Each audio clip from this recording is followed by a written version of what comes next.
Le modérateur de la conférence, mais de toute la sous-région ouest-africaine, voire même au-delà de toute l'Europe. Vous le voyez bien avec les convulsions géopolitiques.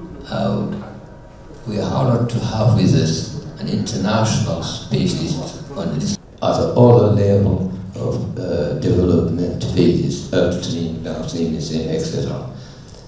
On va commencer par une première thématique qui est, à mon avis, la thématique transversale. Nous avons organisé ce 29 septembre 2022 à Nouakchott une journée sur le secteur oil and gas, pétrole et gaz, et les perspectives 2040 pour la Mauritanie. Vous savez que la Mauritanie va dès 2023 commencer l'exploitation du champ gazier Grand Tortue Ahmeyim qu'il partage avec le Sénégal. Et il y a aussi d'autres découvertes majeures qui sont en cours, comme par exemple Birala. Il y a des champs qui sont en exploitation, comme le champ de Banda. Donc, toute cette effervescence conduit les acteurs des médias que nous sommes à susciter des rencontres entre le secteur privé et le secteur public afin d'éclairer l'opinion, d'éclairer les jeunes à la recherche de l'emploi, d'éclairer les PME à la recherche des opportunités, de leur éclairer donc sur le futur pétro-gazier du pays. Il y a un cadre, je pense, en cours pour le local content qui va permettre aux entreprises de mieux profiter encore de ces opportunités. Il y a un cadre pour l'emploi qui va permettre au secteur d'employer beaucoup plus facilement les jeunes du pays. Donc il y a au-delà du cadre national un contexte international qui se prête vraiment à ce genre d'exercice.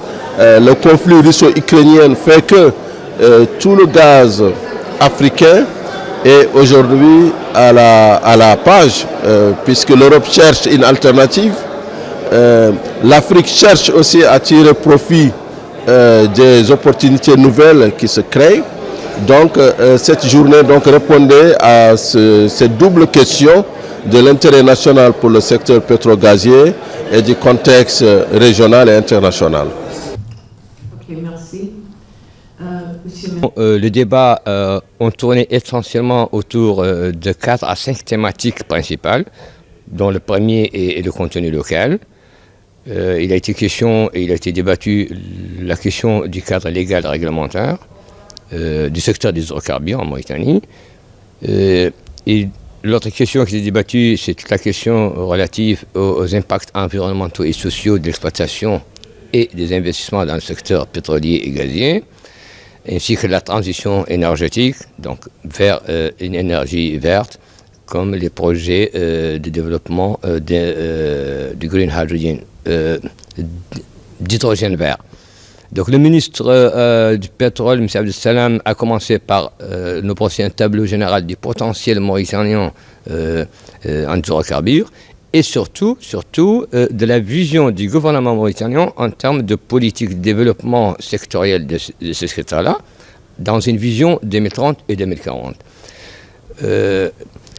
Son discours s'est focalisé essentiellement sur la production d'une énergie propre et abordable, communément appelée le gas to power, mais surtout de tendre vers un mix énergétique en développant des énergies renouvelables, donc le potentiel solaire et éolien.